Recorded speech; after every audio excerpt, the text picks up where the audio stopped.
it looks like we've gone round. Everybody Kuchana, we've done the round. But you could go now. Everybody can go round. I'm no more looking sister if you could go. Cherry, hold on. No, you spoke before moving with a mic equally with Mazi Humble. I heard you. Awesome, I know you spoke already because hold on. I'm going to go to Sister Nkiru. We are now going the second time. Now maybe you want to speak the second time. I'm not going to jump you like that.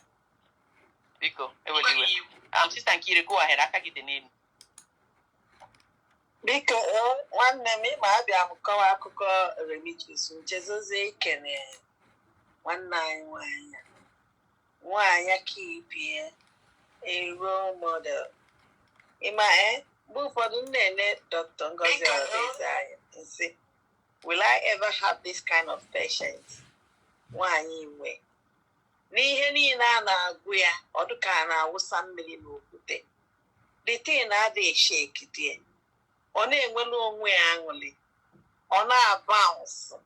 A man even way Julia or even will Julia for or Broma Capiafra. Or anything on a within a Piafra. See on a within a Piafra, Bunkocha. Nano Fua, Ne Wola, Ndimadi Wene see. My one in any annual bounce. After corner bounce on a street in Washington, D.C. yesterday. In Sianya, Napotoa. Afia Bunya Potoa. Or Hannah, we are now, Yapotoa. Ima Manu did that. It's so can the mother won't know your again. Imapano Kana. I don't know to if you are Babia. Mama Wakago. Hey, Mamma Muti, Manti Muticha. So, Onya book a role model. Ono Abuna Pussies in the Anya. When they so so. No one like those of them. Especially I knew a poor mother. A woman should be seen, not heard. Iwatago. Ona Gayani na pianisi. Or put an Ugona as a woman tiny. Just one or anyone that one. Na Akadelie. Chuku Goziwe. Chuku Goziwe. Okupia Nambatia. Ono Bianine. Epo open ono. Amami ihe niile nke Chineke ji achọ mmadụ mma. Ya wele chọọ nya mma. Onye na yo n'isi. Ọ na-apụ apụ ka ọ na-abata abata. Nwaanyị abụ dike. Dike ka ọ bụ.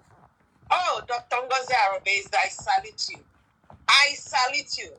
I salute you for the third time. Jisi Kenaga. USB. Forward ever. Backward never.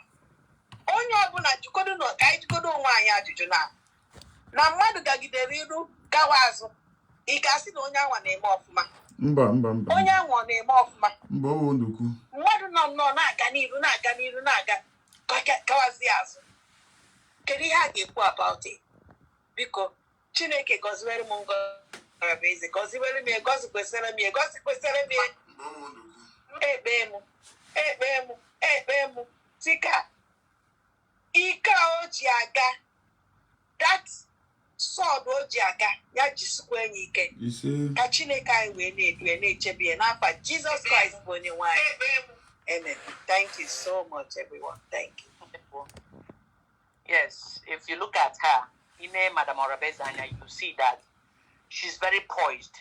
You understand? She's somebody very poised and coordinated in whatever she does. You know, notwithstanding the fact that Ilanya CEO or when you're CEO, they possess some kind of leadership qualities.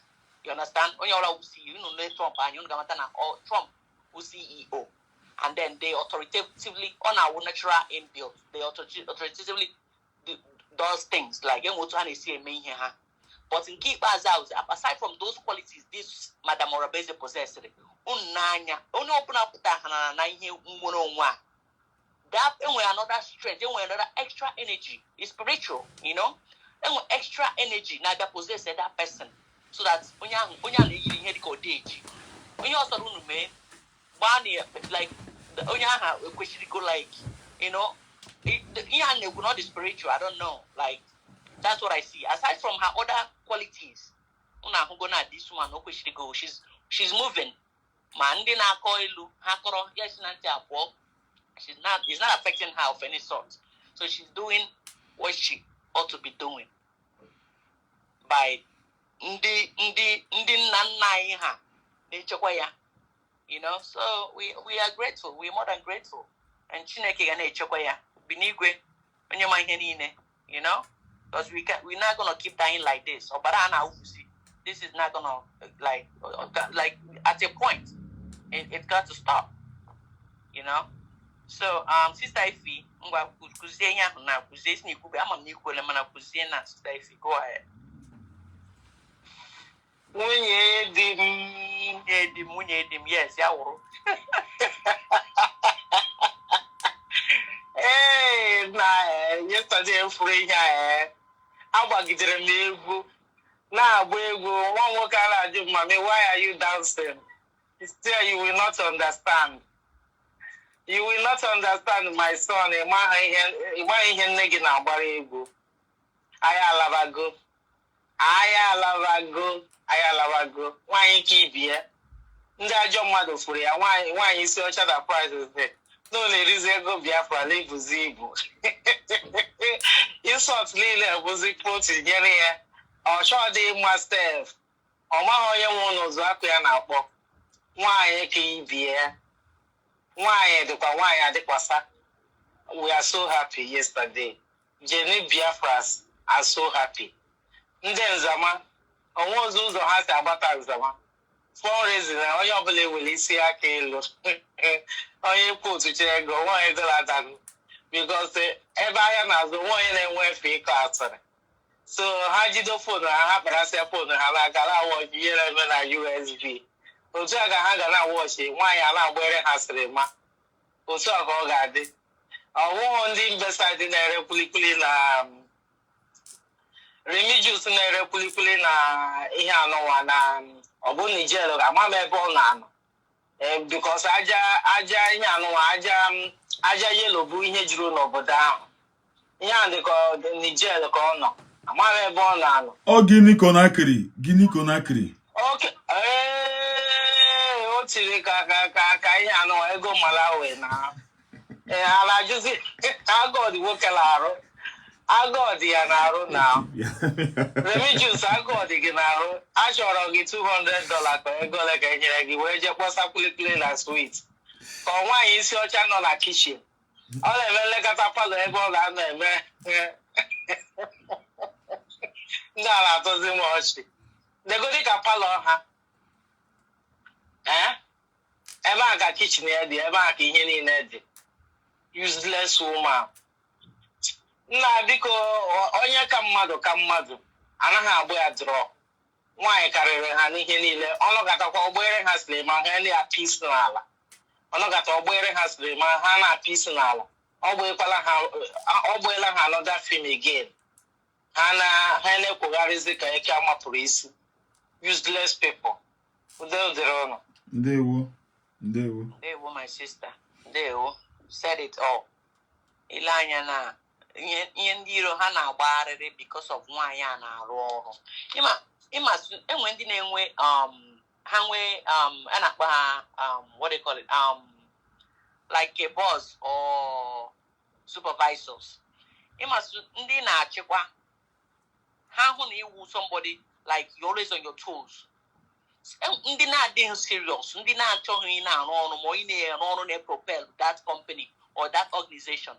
Ị ga-abụ ife na-ahụ is either ha quit or ha agbawa gị mgba. Everybody will start to write against you. Even ndị ha na Madam ORABUEZE na-arụ ọrụ na some of them I hope there is none, but aka nwekwere ndị nọ there na-adịghị serious na-achọghị ka enweta ihe ma ndị bịara there for some ulterior motive, maybe inweta ego ma inweta some kind of some relevance. For very soon they will all fall off. They will all fall off very soon because nwaanyị a na-arụ ọrụ ọ pụtara ime ihe ahụ ọbịa ihe ikwu egwu onye a onye somebody she's busy o nwere busy life she's got things to do o nwere time then what does the time you may have on a joke? It's not a joke. Time is money.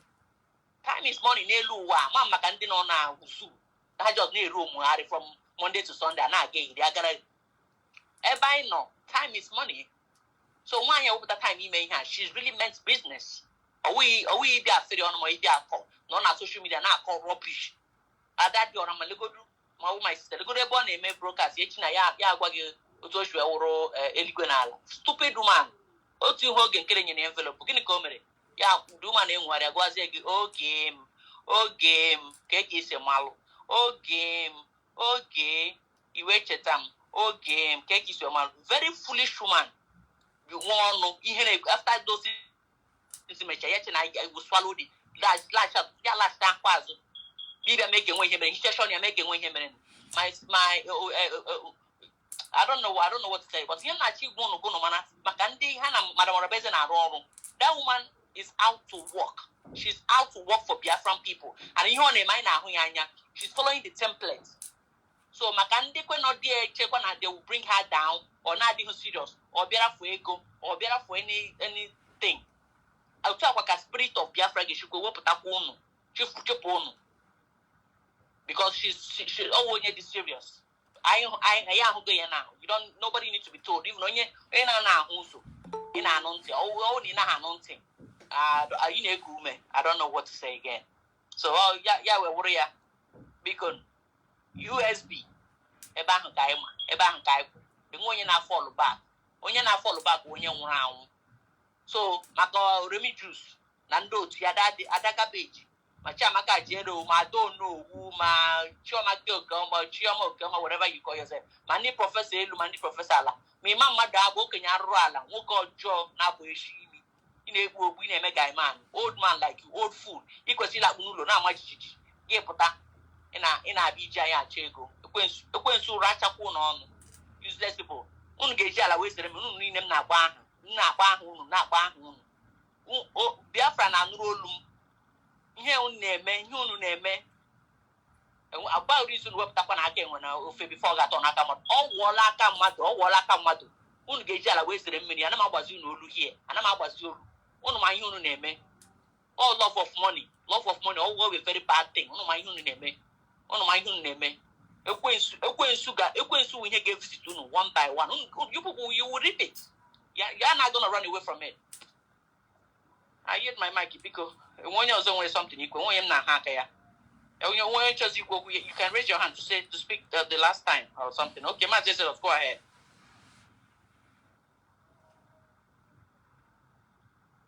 Remijius, your hands are up. Go ahead. Yeah, can you hear me? Anyone up that? Yes. Yeah. They were my one and one. They were Nkiru. Nkiru just made many vital points there. And you as well. But don't enter the add up now. There is a significance of this newly open embassy in Washington DC.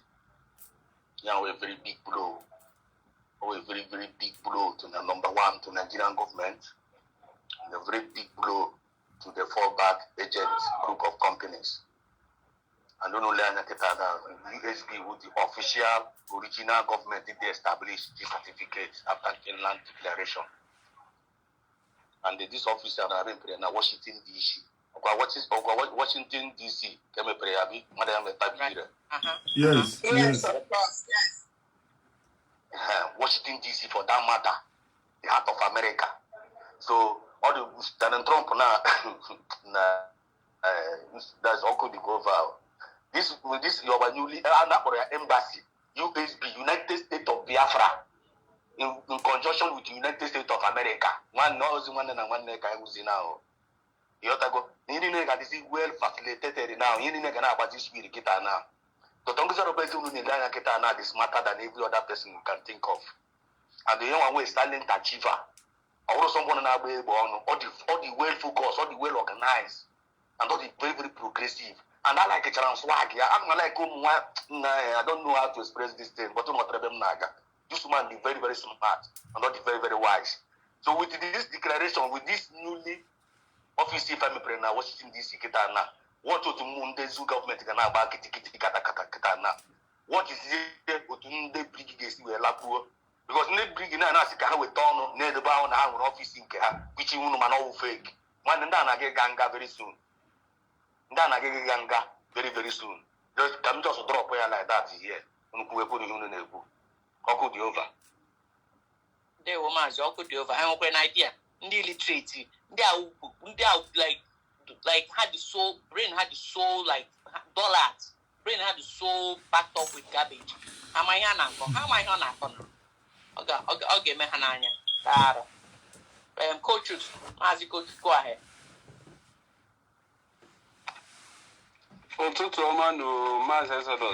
Good morning once again. Tutoma. First of all, I could go before now. No, Shishim million Purukana Tokuti. Because Obna Dr.Ngozi ORABUEZE and United States of Biafra, no one way any mefte, no one any achievements to go down so far. I want to Nigeria government in Gabriel Boya. I don't want to all these individuals are fighting the government. I want to engage with raise when she self. She's not fighting the government. He was on the Quaki Bill. Why is she quoting France in 19 okay? They may program. Rose, he gave you a man all these people. On you know that thing. How man I get the one jack again. To tell you, Nika, which I want in. And on any format. How will you keep with the again? Obji Jijomo Biafra, 100 yen can our total language with TPI, we get you on the total language with TPI. But him to go one in, or twang issue, one guy about it, 2 Munea, and get Tipia, the government at Agani. Another Abi Nteda Hankin, Nkin no Bodano, they let tomato na nearly tomato with Emerald. Nobody knows none. Oh, Remijius, Guinea Conakry. Remijius, yes. Honor Guinea Conakry. Oboda no say ya jugodo nwe ya juju. Ginko no noboda yin. Ani kwenza yezai. E kpondu no nezai na ya na after. Ya mokola ma na akwa ejo na we gu mo Biafra. Na hanwa mbundu no na mboka no on the ground. Na kwa Johnny we mepe na agumu Biafra. Nandi Liberation Army nata no munne. To tell you not the waka da boy below loan. Onya maro ya maro mgbe no te waka. To tell you na no wen ka test gwa anu matu. Juju nwa juju onye test bere anu matu. Onwere mbalu lu di person ga dey. Obu nkuta nata fresh meat. That guy in Remijius, that boy, I could do my dear boy Gabriel self. Oga to come before Natada Nibu self. My Anata would self because the movement on a move, Yana, why is Quatana France? The kind movement on a move now. Because I am Bujon no Kulundu Brick, no Brigikago already, all those 2 people. And the moment they through and those people, you know that program I gave you with TJ. That and do brigade George Jilemwa Naku. And this embassy and a map on 30th of next month. Once that embassy make the hand, Ogabo has opening to many people. Both Mandunke now support to do brigade oneself. Mandunke cannot defense. Okay, maybe so many people because so many of them will do. So many of them will do the mind. Now, Dr.Ngozi ORABUEZE gave me that kind of thing achieve. Because I need to protect the mandate.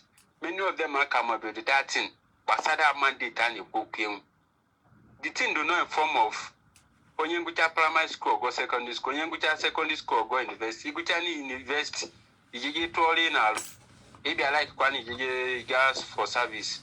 Utaka Dr.Ngozi ORABUEZE Utako Jude made a template and a cook. Because I need cook template. Many of them.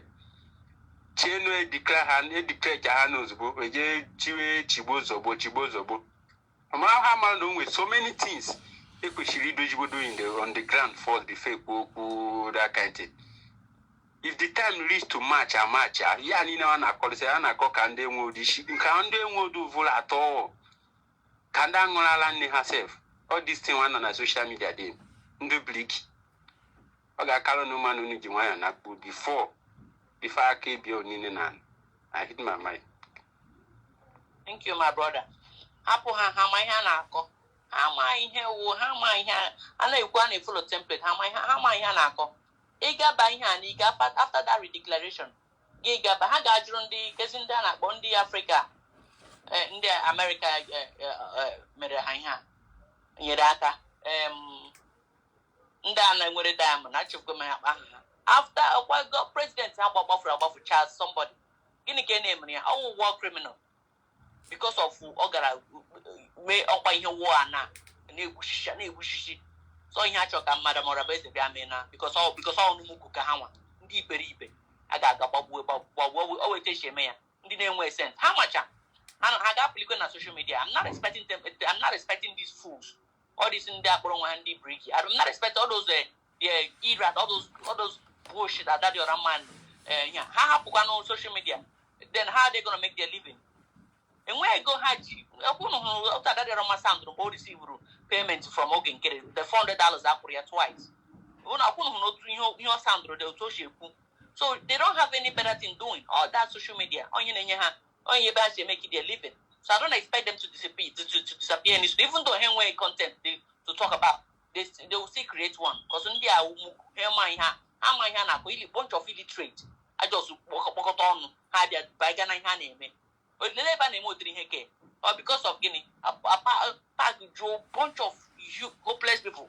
Thank God, they were all wind out. We know her way from here name. In the on the other one of there, cannot this in her name now. Check on all by here, grave. Utapakahagis with that, they with that way, or they will fall out. Because I hano here, I put out it here back in, madam, just regular people, I don't have drag guy. Not drag guy behind. We ought to move forward, and that's where we are. That's what Madam ORABUEZE is doing. Keep us, So we've had it. Enough of it. Sister Ngo, go ahead, Biko. Take it name. Okay, thank you. Yeah, that's it. The team, they will move some of our people. So I got to know, and the fall back. And then, I'm not going to me. Dear, one half of Haji. Only document Haji. Nothing. Dear Haji, more than carry A to Z among them. Nobody knows them. Oh, just my heart there. Ghana, Choka, don't you want to pretend one of these places? Even Nigeria government, I'm on the harbor as a nation. Just na hama Nkere na kahasi eji burukere, since only that one kahama. Oh, anything get now, oh, anything that got from America. So Donald Trump, these things, only hama Dr.Ngozi ORABUEZE. So that's why some people gonna say. Things with your Google Cheromu. Oh, self, no Yamaga Kogabazianke, Dr.Ngozi ORABUEZE Hagar, the lawyer, but the little one in the Educoya, a conuche will grow with me. A conuche, Omaka. Because now, the whole world I have behind him because Ogadi Haka Biafra donate go because Emmanuel has said, everything no. So I should carry the owner. Or say I should carry also no to not go now. You know, never there about no sister of Okati where Badiana. Also, cannot buy water to Diana. Or material, nobody happy. But the way I want to never Badiana do. Me, village opera. Anything, yeah, I have been and I have for official. Especially our flag, that flag. If in Washington DC, Biafra, year that's in the book, and I am Biafra, I am also, one more place will hesitate. When I want 1 million, now what's now? Listen, hey, now, as you need it. Oh, no, ma. Only that flag alone. To woman and go to you. Even the governors, civil governors, 1 million now, now. Now, now. Hakotari, mother. I'm not going to be queer. So, now, conclude that this symbol. Our government. Oh, I don't know. Oh, I don't know. Only that flag alone. All the more come back. All the more call them. Only that flag. All indigenous of Americans. Indigenous. I'm not for that flag. I said, what flag is that? I said, oh, what flag? What flag? You know, people understand how the flag. Wow! Wow! Is it a country like that? Yes, Go eat. Go there. I said, no. I said, wow! It's something. ORABUEZE. Nemo. The government here. Ogadero.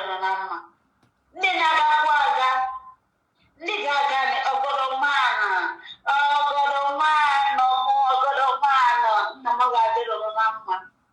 ndị ga-aga ije n'Amerika, ndị na ndị nne m nwanne m, unu ga-aga n'udo bata n'udo. Ihe niile unu ga-eme n'Amerika, akụkọ ọjọọ ama abaya, akụkọ dị mma ka ga na-amụ. Onye si na nnọọ ka wee were nọọ iventi ka a ji ya jee eme ọ dịzi ọgụ nọ one iventi ka aha ya da place ọ dara ịma na ọ dịghị izi unu jee wepụta nke unu ka efu ya ọ ga-adịrị unu na mma. Ndị ọbụla ga-aga anyị, ndị ga na-ege anyị ntị unu ma ebe unu ga-enweta infọmeshọn gaa nụ dee ka unu jee represent ndị ma aga ndị nọ n'Amerika. Biko ụmụ nwanne m, biko ụmụ Biafra, ọba anyị niile ka ọ dịrị na mma. Gaanụ biko ayọ ka anyị na ya olu. Nne m nne m ga-adịrị gị na mma. Mana Ngozi nwaanyị ibe m ga-elu, Ngozi ka Ngozi nwaanyị ọma, Ngobe ibe iwe swaga nne m, swaga gị ga-adịrị gị, nwere ga-anapụ gị ya nne m. Si na awa ọgbata obi apụta, iburukwa ihe ụmụ obunye gị n'aka, tụọpụkwara ya n'ime tebụl, ọfụkwa ebe ị gadebe, o wee start ya, ọ ga-adịrị ọnụ na mma. Anyị ma Mike.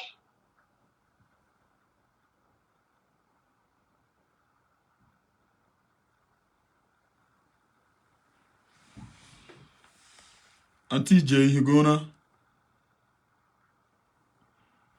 I was actually speaking, but it's on mute. Okay. Okay. Koka for the people that think from their stomach, not with their head. You know? Koka for Kwaha. But we move on. We move ahead. Ahead. We are on right now. So because Kanye Frankie opportunity to speak. Good morning, all. EJ, because when we can chat as well, okay. All right, no problem. Thank you very much. Thank you. So, onye ọbụla ekwuchala bi? Okay, Chuks with that can do. Right. Acho brimiku something. Okay, go. Maka Chief Mazi Kevin Okuru say na I need to touch something na that our brother Royzi.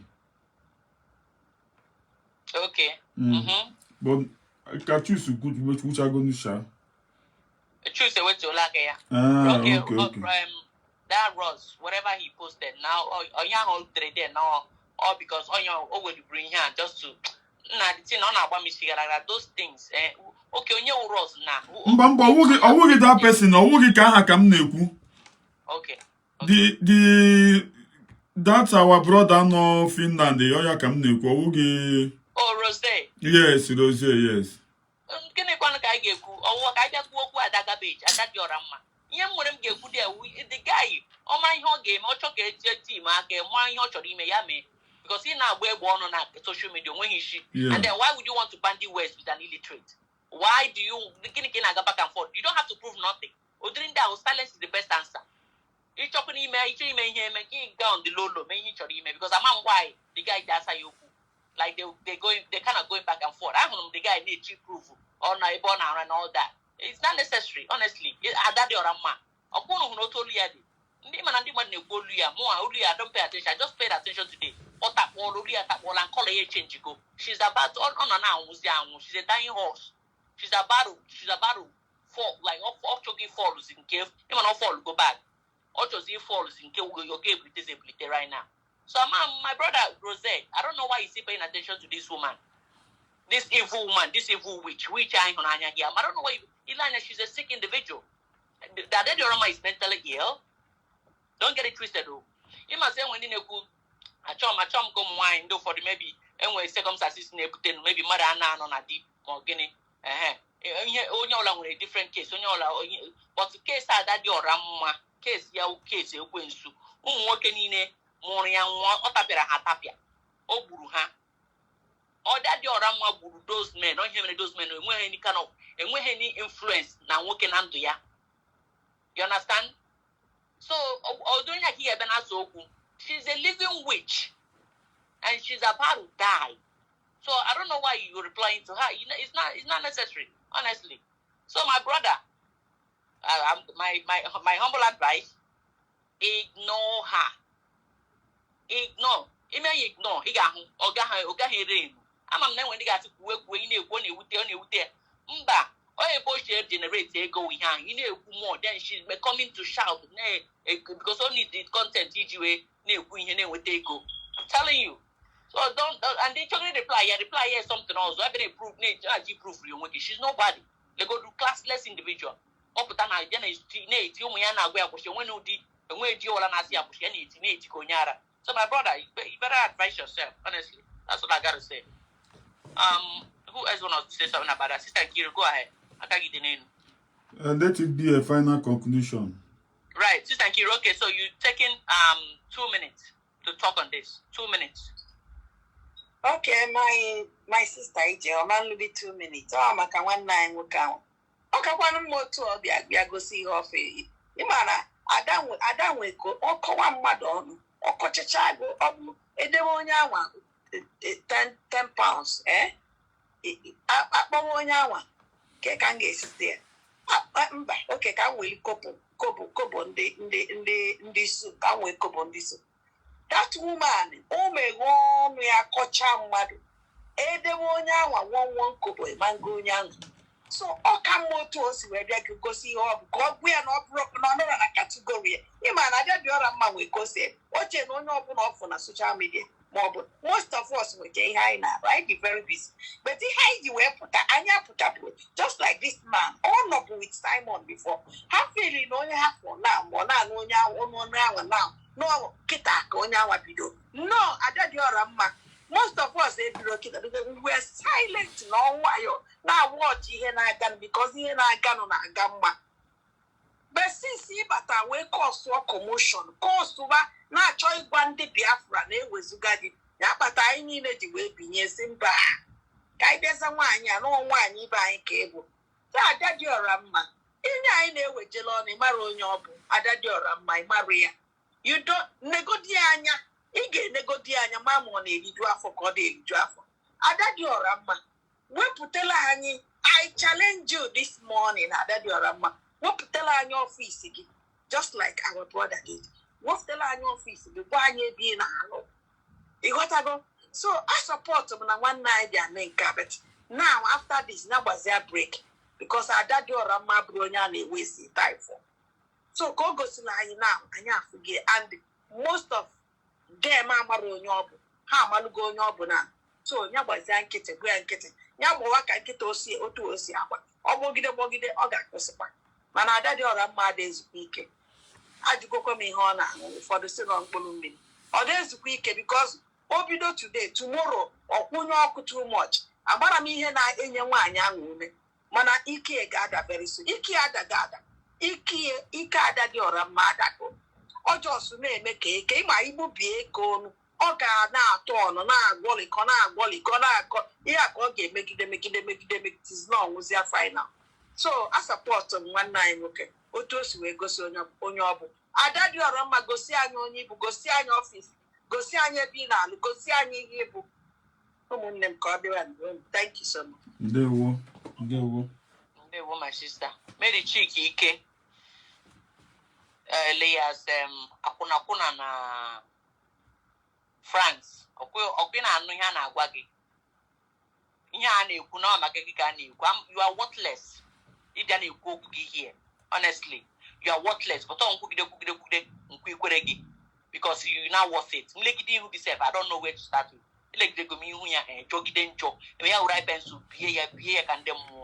Very useless village bush woman. Goes to by France. You German have no idea. God forbid. Because Uche, go ahead. You have 2 minutes. 2 minutes. Nice. So that man should be defended. Very good because in my got people, genuine people, they believe who gossiper. Because that guy over in the US making here or business more no beke. In my honor, that beautiful woman no those men may believe. In my one thing of the other, they met somebody over in the US making here and we carry misunderstand something one of the things, you know. Then honor such a thing, yeah, but that man who told she be the bunker is very, very nice. Because that woman, she's an evil woman. Or when you honor, even though for come not get the my enemies will try to use it against me. Because that woman, I know with some people, not get here, and all we had the problem. All we had the problem, and that one will destroy their name. Of course, had the shots again to chase to court. Go be defender in hand because all. The formation of this character more, yeah. Or we may be a mad.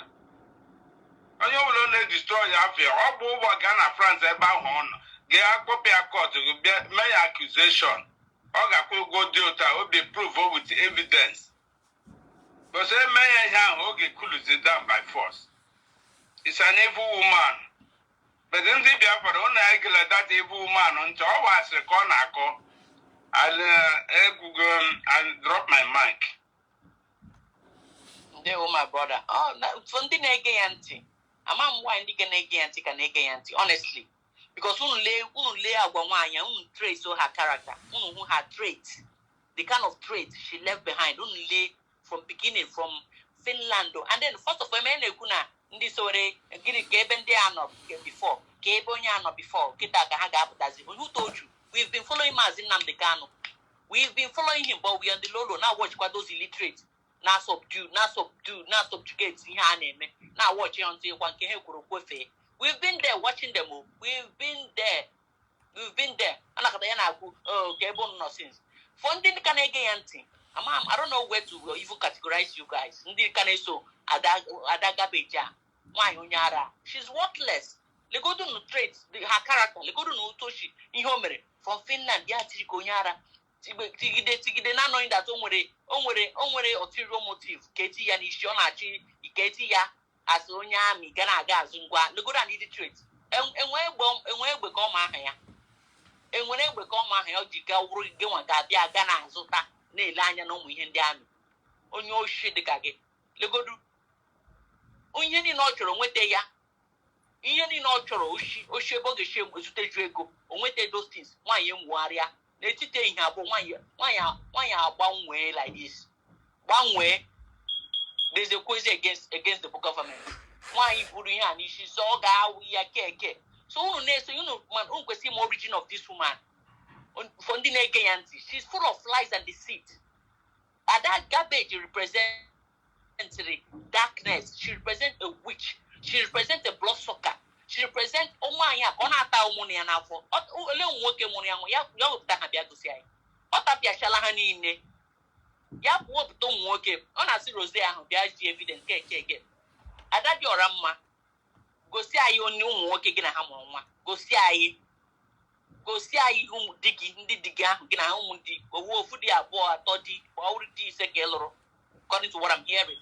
Because you got your phone, you die home. You are a witch. You can't. You can't. Take a week and then while you are going down slow. Foolish woman. Coach, go ahead. 2 minutes. You just have 2 minutes.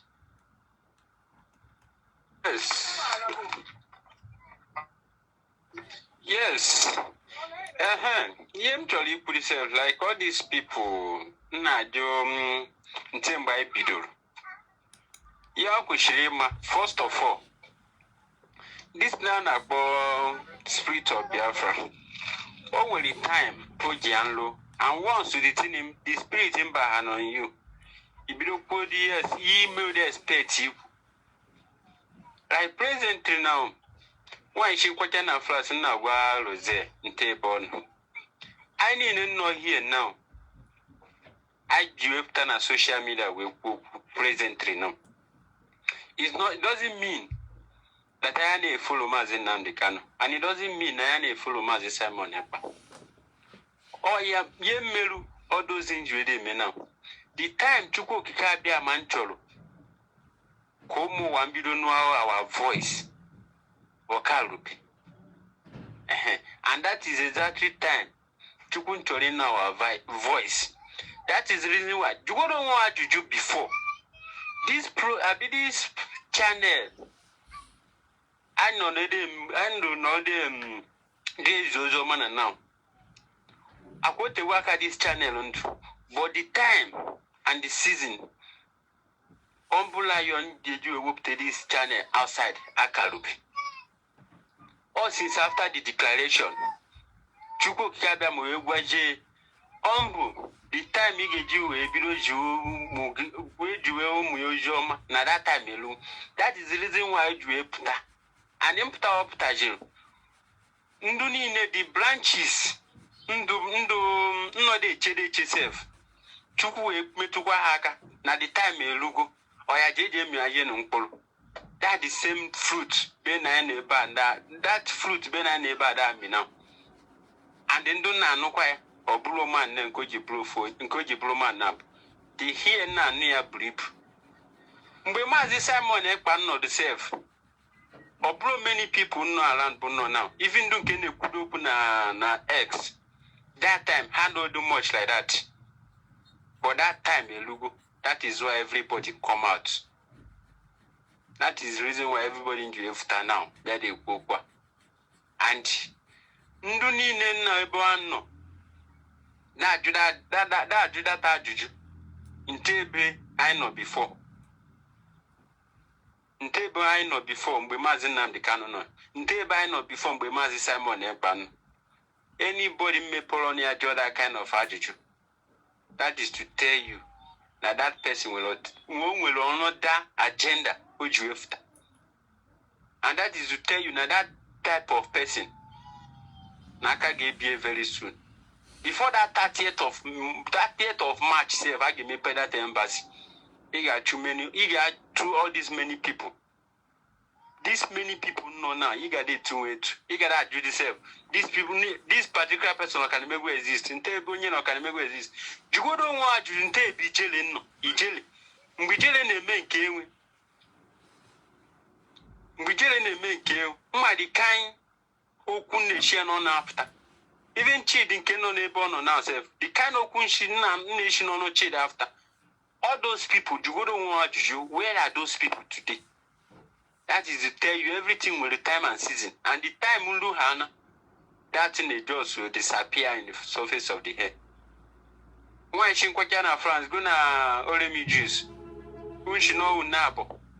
Not two of you made this government attack. No one will the last people Agayana this movement. With our own disgrace. God do more dangerous than Ndunke disgrace could before. If I'm not mistaken, today. I could remember if I'm not mistaken. On a cell, if I'm not mistaken now. And that dollar I'm gonna Remijius. Selling Kunungaba. I will call 6 feet. I hit my mic. There, my brother. After Adaga Bay, Jonyara, my brother Rose, that woman, they worthless. You better save your energy and your time. But I won't even have one on social media. You are giving her content. You are giving her some information to talk about. Go and when they go, she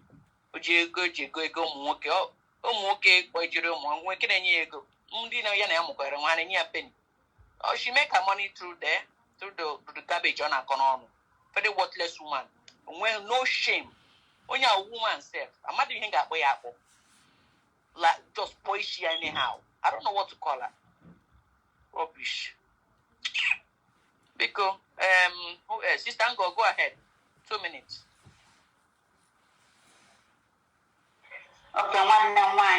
That's the number. I got Biafra. Nemo, Imana, ought to go another Raman use Rose in a winning program.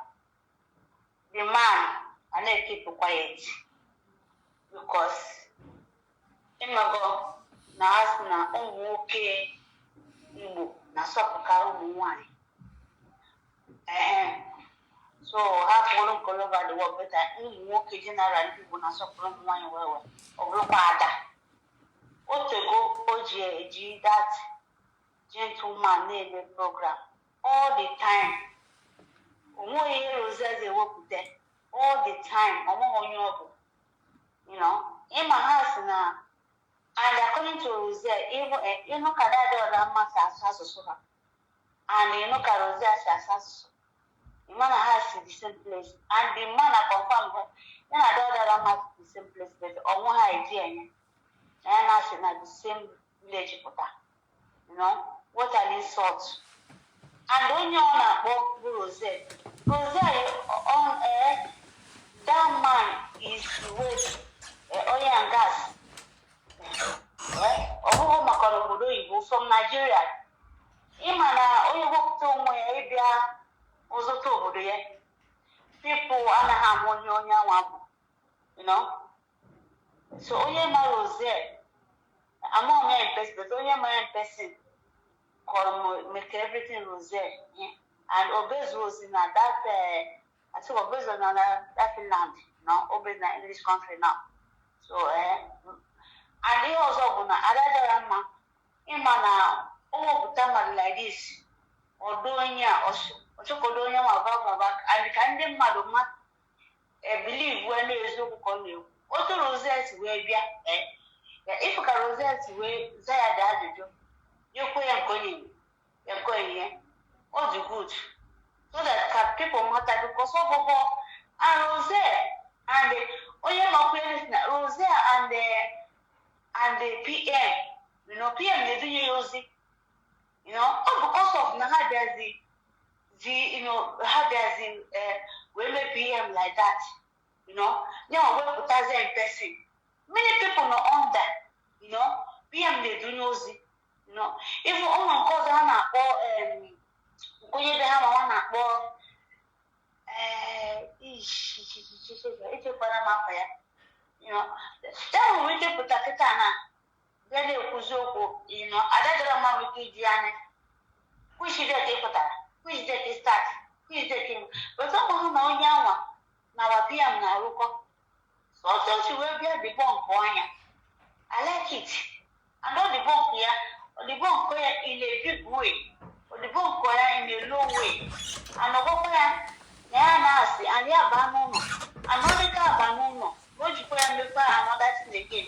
One that does the van. Understand? When you make a portal like this, do another van. I think when you want credit, whether it's a low, whether it's not a low, we don't blow the care because no yara call. So, Emmanuel Rose, thank you because when I met to tell him a walk on a ex, he's a responsible man, and the only guy the phone, you know, but never put your name. I don't know, doesn't mean anything. Not opportunity. No, so one more opportunity, in what a mother de car, the air with a lady car, Dr.Ngozi, and so, be honest, more mama is up. I'm telling you because one I like it in a hotel and they didn't in a restaurant. It bottom, be my local car, be in the cup, it's from Ichena and Nangozi can know the same you know. But I'm sorry for her now. Okay, missing love here in life. And another amount I just send him to say that in the bed, you know. The thing does not mean anything. Give one or six, he may be that. Or India, will you hear him with you? There's a what is he hold your way? West Cat as he the man hero. But only today, join the government saying today. They will tell me him today. Kayanova today.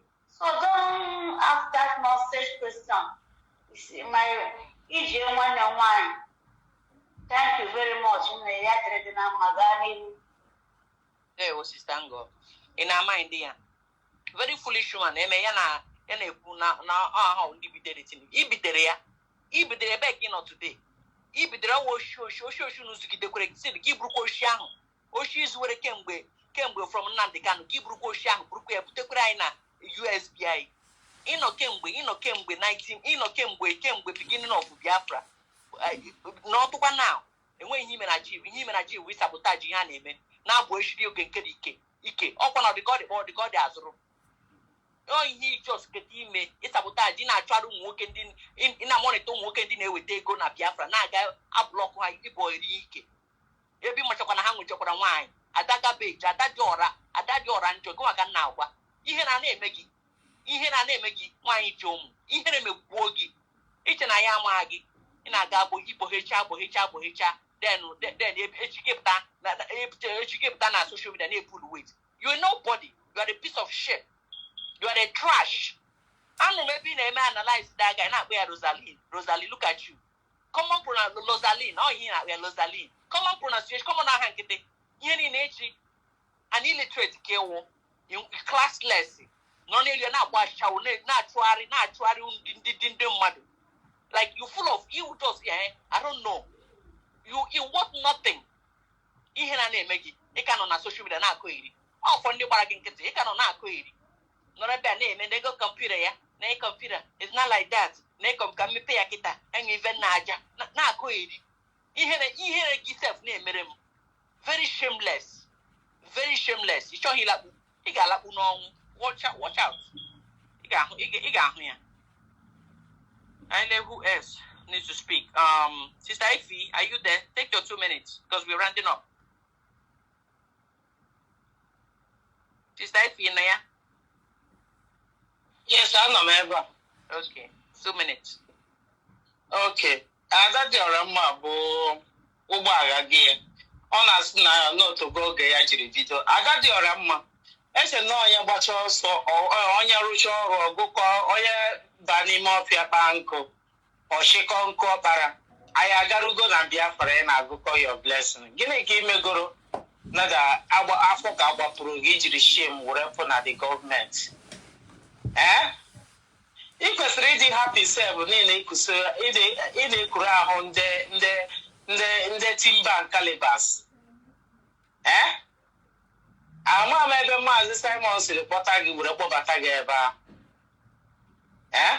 Ama m otu o siri kpọbata gị.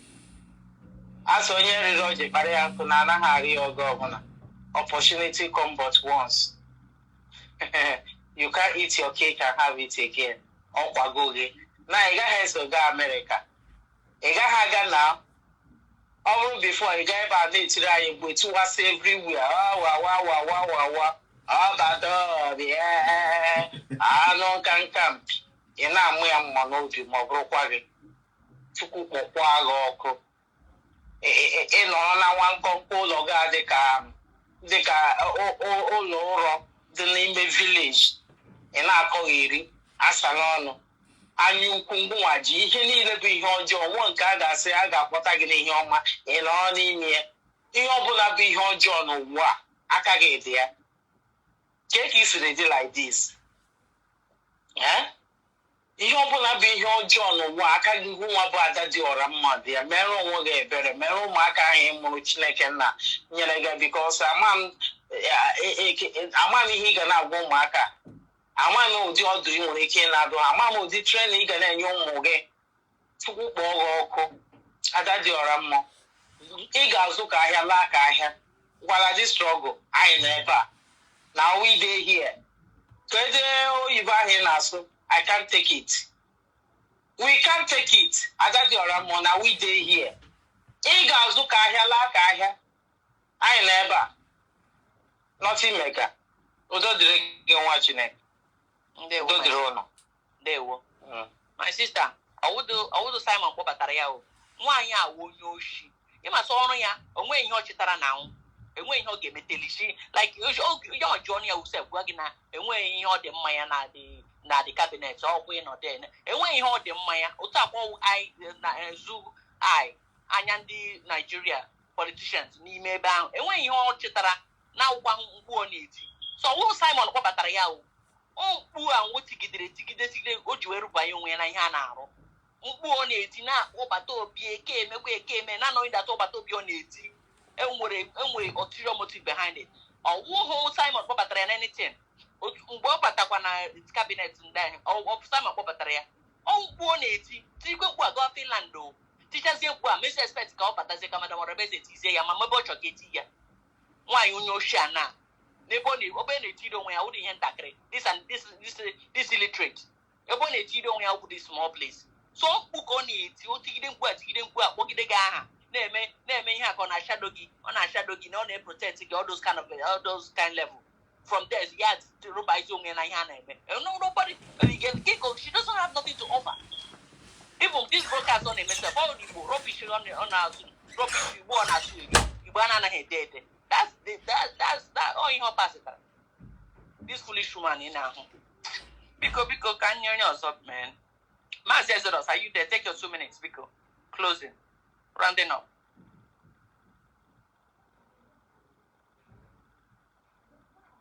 Maazị, are you there? Maazị Exodus, you there? No. Okay. Maazị Kevin.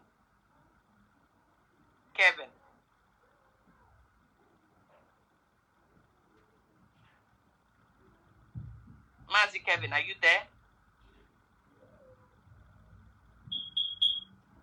Maazị Kevin is not there. Okay.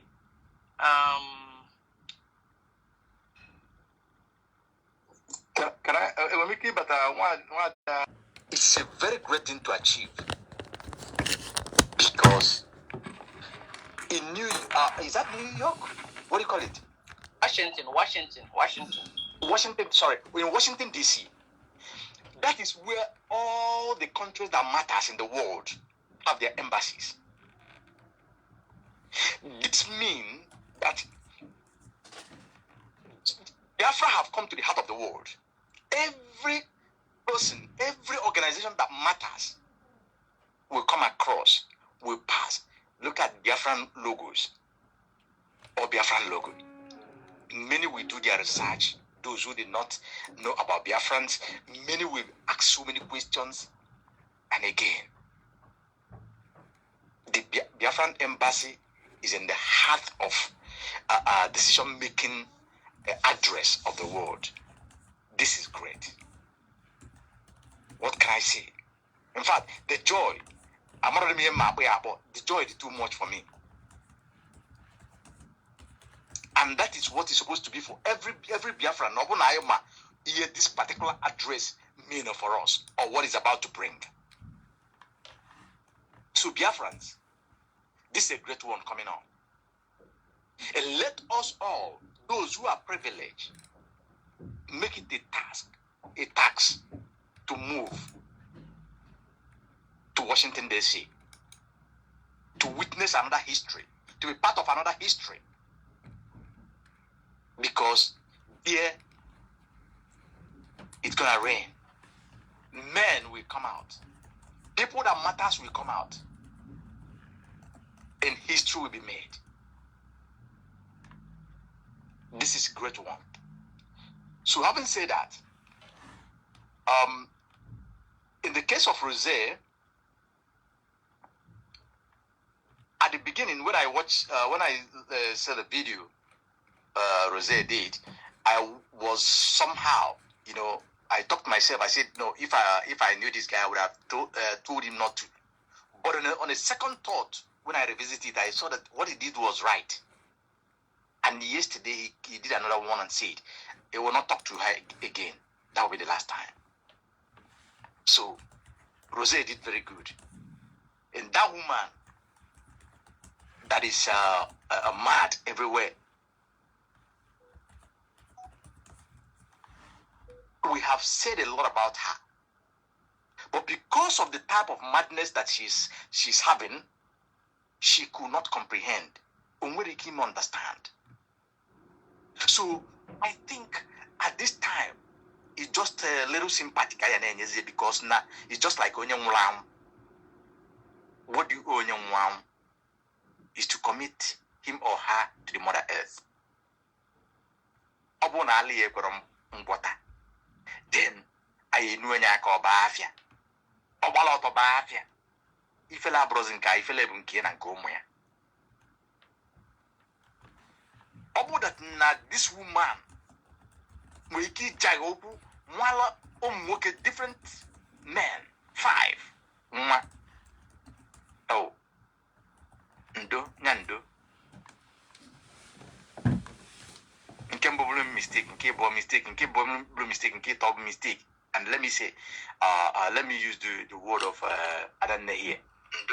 I said that no they use no working in more young man, no they no use a cosina, no me again, mammy is no me me. And when you look at it, it sounds very close to the fact.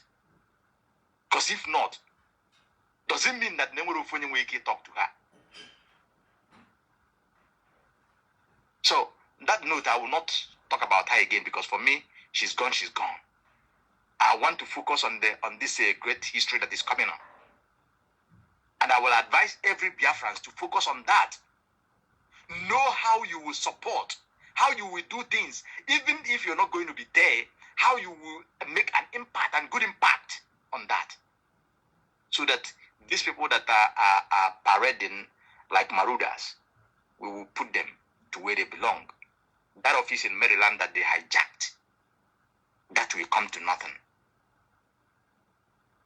Because when they hijacked that, they rejoiced, they was clapping, gallivanting everywhere, thinking that they have done their worst or their best. But look at it today, that their best have turned to garbage. That is nothing again, that amount to nothing. So Biafrans, we all ought to, support this movement on that certain date. Make sure that everything goes sails smoothly and move very well. Thank you, Biafrans. And again, today is I think today is Thursday, if I'm not mistaken. Yes, today is Thursday. Tomorrow is a Friday, and on tomorrow Friday by 7 p.m. Dr.Ngozi ORABUEZE, our DPM, is going to take questions from Biafrans and people of concerns all over the world. Anything that is bothering you, even enemies of Biafrans, come up with your question. That question that is bothering you, that bomb that you want to throw, come up with it tomorrow. You will get your chill pill for that. Then after Friday, please remember that Saturday is at the corner. We will do the needful we will do our obeisances, we will do our sacrifices with this restoration of Biafra. Thank you, dear friends. And then they will come up for now. Then always go to the man and we keep what he has because someone can not. They will bring it. Thank you, dear friends. They will imagine. They will. Yes, like our brother rightly said. At that beach. Mana always into Kawaya, don't go. Ihe memory away. Ihe wiki memory around Willia, Tianala, Mepala, Tia, Bushaja. That's the only thing I need onion around, and that's what we are doing, and that's what we'll keep doing until I won't make a sure now. Ajani Bushki of Mofma, she will not stink. She will not be stinking up all the air all the time. She will not be stinking up the social media. So I can Bushi Ajani Sunion round. That's the only thing we can do. Ichi with the Atiano Naja or in Hagemere at that beach in France. Like our brother also said, Unulanya, Washington, with it. I hope I smell something. I'm just overwhelmed. I don't know how to talk about it. Here within Washington DC. Here I have small achievements. Has hijack or the one hijack it had in a ghetto. And then when your man now maybe had here, you may go get to one. Had hijack it, then Yanima Agula Haman but a while we did give the year. We kind of chineke Naputara no or the Gazai where we're supposed to be or where we ought to have been. That's exactly what happened. This is a different bug. This Washington DC. A different form of a movement. This is a big deal. For the man because then we didn't mind here. Right. So we thank God for everything and who for ya. Madam ORABUEZE on use, okay, to achieve all these things because it's not easy. Right. So let's proceed to okay, Sister Nkiru. I'm not sure if you've spoken. Your 2 minutes. Sister Nkiru, your 2 minutes. Okay.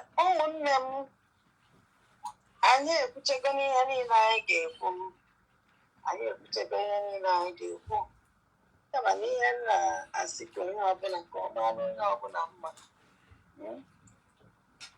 ka ọ nwekwara n'ụzọ dị iche iche anyị ga-esi wee na-asọpọtụkwanụ ihe a na-eme ka anyị gbe na-egezina ntị ihe a nwaanyị a na ndị otu ya niile na-eme bikọs anyị amalụgo ihe ha na-achọ ime nsogbu a niile ha na-akọ ọsụgharị ka anyị maa nọ nsogbu na o nwere ka anyị gbe na-ama na jijijiji anyị ma na o nwee ebe Chineke du anyị aga site n'iji nwaanyị ka nwaanyị ka nwaanyị odogwu na nwaanyị our COS ka Chineke wee na-abụ ya ọnụ ruto na ọ na-eme ihe kwesịrị ka o mee ebe anwa ihe anwa achọrọ ka o mee ọ na-eme anyị na-afụ n'anya o nwere ihe dị mgbagwoju anya n'ihe ọ na-eme so wee na-asị onye ọbụla ga-eje na US ije nwanne m ịnọ na US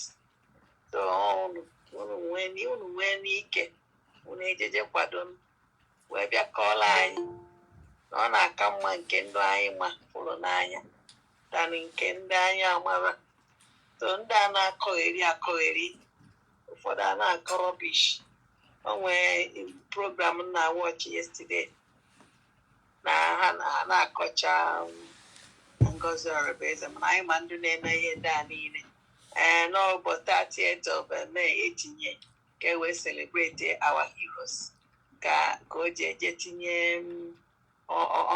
ọgbakọ anwa why ka o ji tinye so somebody wee na-ajụ ya na o tinyegodie na June you guys will still hate her hate ihe ọ na-eme so na ọ bara uru na ihe a bụ ihe unu ga-ejide aka ka unu wee nwee ihe unu wee si na o nwere ihe COS mee so mgbe o tinyelie that day mgbe o tinyelie ụbọchị ọzọ ka anyị kwadie otu anyị na-akwadie ka anyị na-akwadokwa ụmụnne anyị ndị nọkwa na Naịjirịa ndị lụzukwe ụmụnne ha dị iche iche n'ọsọ Biafra ana onwekwana ụzọ ọzọ anyị ga na-esi na-eme na-abụrụ isite n'ihe ego wee na-asọpọtụ ihe a na-eme.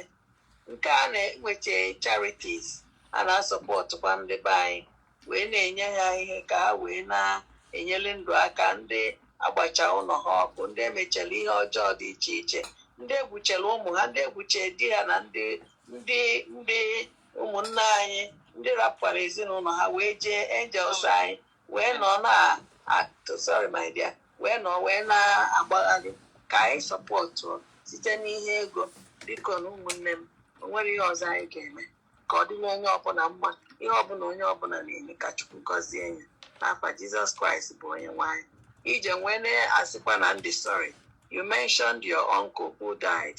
Biko, our consulate Amen. Thank you. Biko, ka Chineke jiri aka agba agụ ume. Biko, Amen. Thank you. I appreciate it.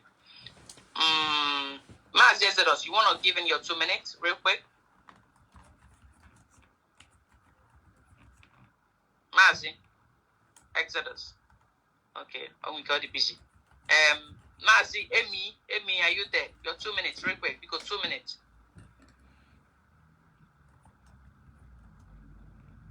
It's not there. Mazi, I just better. On conclusion, good make they won't. Mazi, go choose your 2 minutes real quick. Hold on, Sister Joma. Mazi, go choose your 2 minutes real quick, because.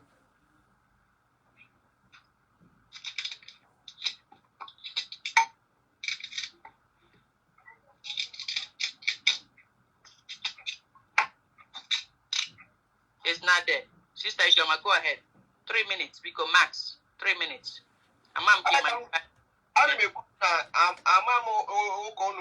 Today I just remember. Right. So now 9 around is up. Okay, here initially and this embassy here with the Rena Washington is a big deal. So we are celebrating it and congratulating Madam ORABUEZE for God having used her to blessing us with that. And also now one Remijius now that your Raman and do to her now conjure the thing more new any negative thing regarding that thing. Just whatever you got to say about that. That's it. Okay. So and we all go now on okay now see Dr.Ngozi ORABUEZE agbaniala Chineke gozie ya chike ihe ọ na-eme anyị nwakwana aka ya anyị nwaga na-akwadokwe n'ihe obi dị m mma nke ukwuu maka ya wụ ihe Washington office ya. So otu a ka anyị ga na-eji na-agawa abịa n'ihu onweghị ọbụla onye iro echiche onye iro ọbụla nzube ha. Can you imagine mmadụ ịhụ ihe ọma ya akọtọ ya like Remijius na ndị otu ha na-eme ịhụ na ndị ahụ ndị abụrụ ọnụ eziokwu ndị ahụ ndị abụrụ ọnụ.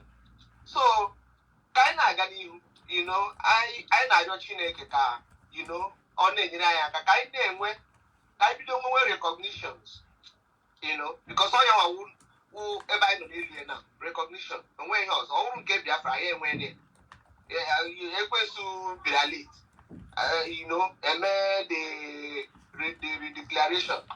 So ihe a nọzi n'elie na anyị nọ n'ime gọọmenti no mata ihe ndị mmadụ hụrụ gbaa ya n'ụkwụ onwe n'efu ka ha na-agba.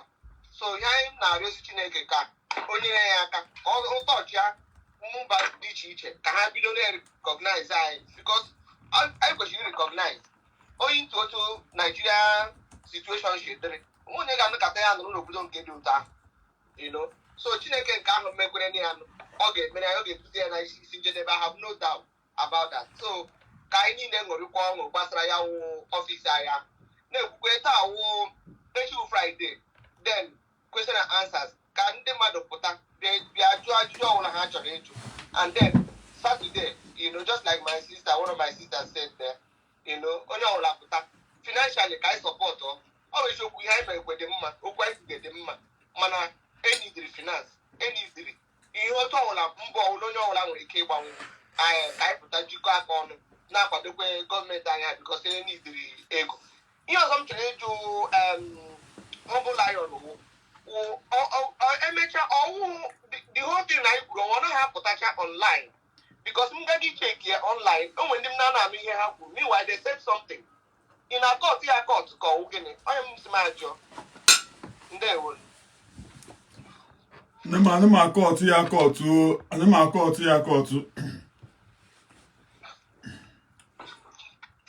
Ana m akọtụ ya akọtụ sometimes that internet issue. Maybe by recording it, sometimes some of the stuff might be omitted. That's what it is. So now or he doesn't do it purposely. It's just what it is. Or internet issue sometimes. So yeah, thank you for your wonderful submission, my sister. Because from now to December. Ego bido okwu ọkụnụ na ebe rent ọ dịkwa like ebe geto oge nkere were ifo ị na-aba tiga n'ime ngwọ political page village China mepere embassy na emepego embassy the embassy na ebe kwesịrị so ọkwa ego unu ama ego ọ na-eliziri ebe ahụ eliz I don't know for how many years ọ na-rent unu ama ego ya na-rent ihe a for every month ihe arụkọ egwuregwu so now unu amara ihe o minuru all in it bụ imagonu 100 you have to double up, you have to triple up ihe a minuru ka enwe ike na support ihe a ka enwe ike jidechi ihe a na jidechi ike nọchọ ya properly ihe m si megbuo so let's proceed. There's onye na-ekwube okwu here wụ Sister Charlotte, do you have something to say? We are here with 2 minutes. If you want to use 2 minutes to round up. If not, Sister Charlotte, are you there? Make it go ahead, man. Maybe go. Go ahead. I'm very, very sorry. I got some another engagement. Right. They will move to go Kabiama. They were mommy, our sister. Thank you so much for today's coordination. That was wonderful and awesome and excellent. Thank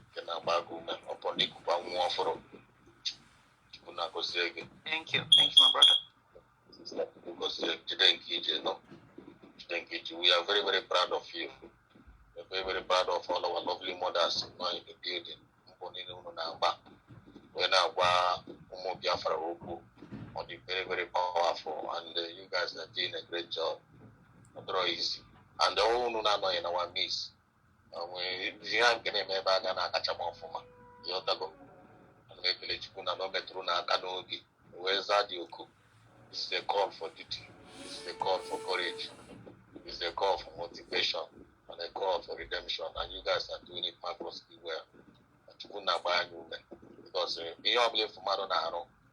And again, now you only name joy when I know that thing now. They are just again with strength when they may. So the joy I emoted by answering the call to serve our USB. I want the strength that will keep us moving. Today, just like our sister said, at the end of the day, you need to be echo. And for me, USB government can open so we all are encouraging each of every one of us. We don't double up the effort. In any department of try to double the effort. And for you to double that effort, you need to motivate yourself the more. In every verification and in every angle of the assessment, that is supposed to with the effort and to that grace. So Remijius na one again why you guys are trash. You know what trash. When you know qualified for times of education, times of experience, times of where do you know pastor? Where you know pastor? Always hear the very, very shameful. No, fighting for Biafra. At the end of the day, we know that never go Biafran embassy in Washington DC. Instead of we celebrate it. See how level of blind you know they. Now more. Biafra na fight is if people will be mocking that name with Biafran embassy in Washington DC. Which means all these years you guys were not even fighting for Biafra.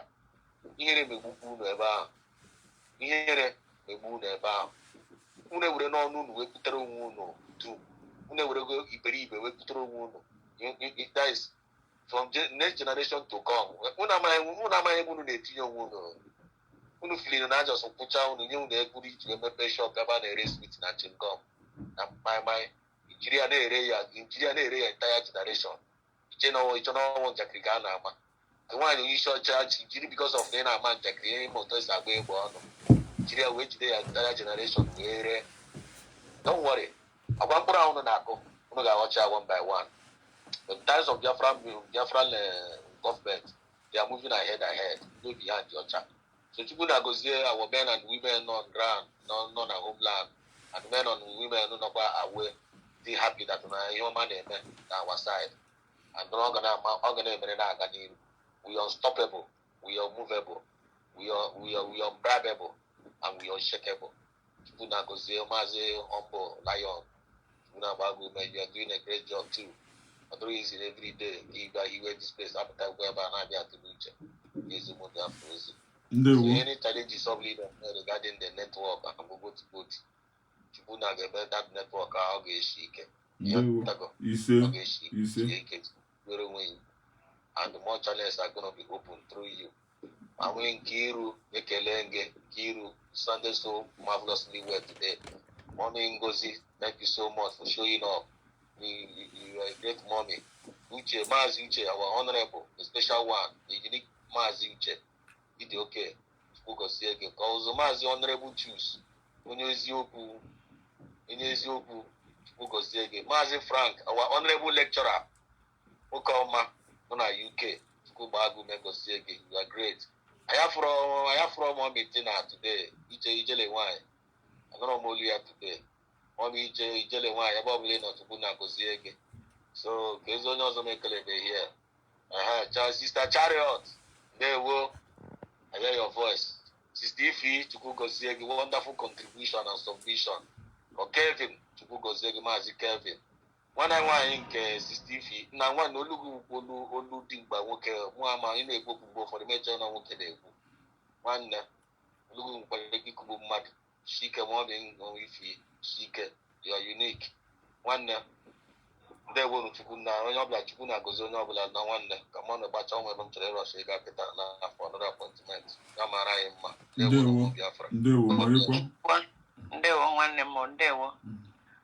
Biafra na anụrana ya emele nke today una amana ihe ni na nkwanụ ndị kpọghachiga ya azụ which ha ofe ekupụla ha wụ ndị nwụrụ anwụ ihe anyị nidere winyere ha aka kpochiere ha aja n'ala ada ngabeji na ndị otu ya oge nkere ha na ndị otu ha ịma mmadụ abụ Remijius Chiamaka Jiere ịma mmadụ abụ kwụrụ lega kpọrọ gị 3 times kwanyere onwe gị ugwu ọgwụla ọtọ ha anyị n'ọnụ n'ụbọchị nke taa biko ndị be anyị ụnụ anụna biko pụtanụ fundraising ọ dị very important, ọ dị very vital. Ihe niile a na-eme n'elu ụwa, ihe niile a na-emewe ego nlekwa anya ndị a against ihe anyị megekwe ọkwa afọ ha ka ha chọga ndị na-afọ ha ka ha na-achọ ọgwụ ego ka ha chọga ndị niile a. So biko anyị ga-ekwe ka ha because of ha na-achọ afọ ha bịa wu na were ya eje na garị ọ gaghị eme. Biko pụtanụ ka anyị na-asọpọtụ ihe a na ka ihe anyị na-eme na ka anyị nwee ike iru na njedebe. Okay, with that being said, nwanne anyị Tina, Sister Tina Ijele nwaanyị anyị misiri gị biko bịa because ịpụtakwa na-ewetakwara gị olu ịma voice nke gị dịkwa unique na your own contribution ịma so na dị unique biko na-abịa enwe na ada na mba obi gị ada na mba biko nwanne ma ịma sometimes enwekwa ihe na-adapụta anyị dị busy but biko anyị na-ekpekwere gị biko nwanne m bịa acha azụ bịa echi bịa taa akọ n'abalị echi for ụnụ I don't know ngwanụ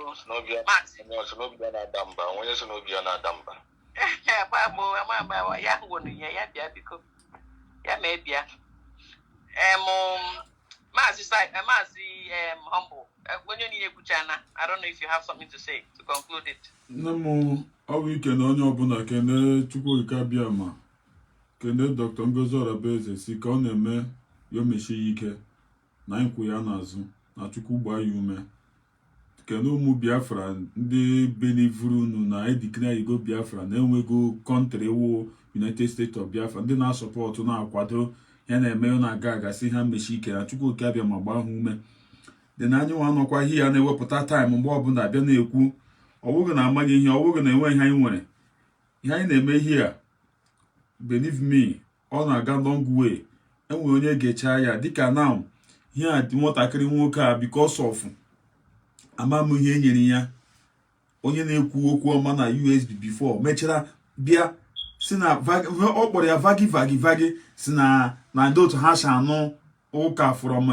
our prime minister na during our prime minister ọ kwere anụ ụka ke from Nnamdi Kanu all those kind thing ọnọkọtazi ebe chenjie ndị mmadụ ga-abịa ha bịa ha anaghị anụ ihe anyị kwuge ha ga-asị mba ọ ihe awụ the government ndị uju obi ha akwadago gọọmenti and ha nwa na-enwe mgbanwe n'ime ha ana m ekene onye ọbụla ka ụbọchị taa mara anyị mma ana maazị Chukwu abịa mere odu anyị ngozi ga-abụ nke anyị na mbido na ọgwụgwụ ngozi ga-abụ nke anyị ngozi ga-edu anyị gaa n'aha Chukwu abịa ma ise ekele m onye ọbụla ụbọchị taa mara unu mma ka anyị gbachaa nụ Ndewo. Nwada Ije greeters, my condolences to your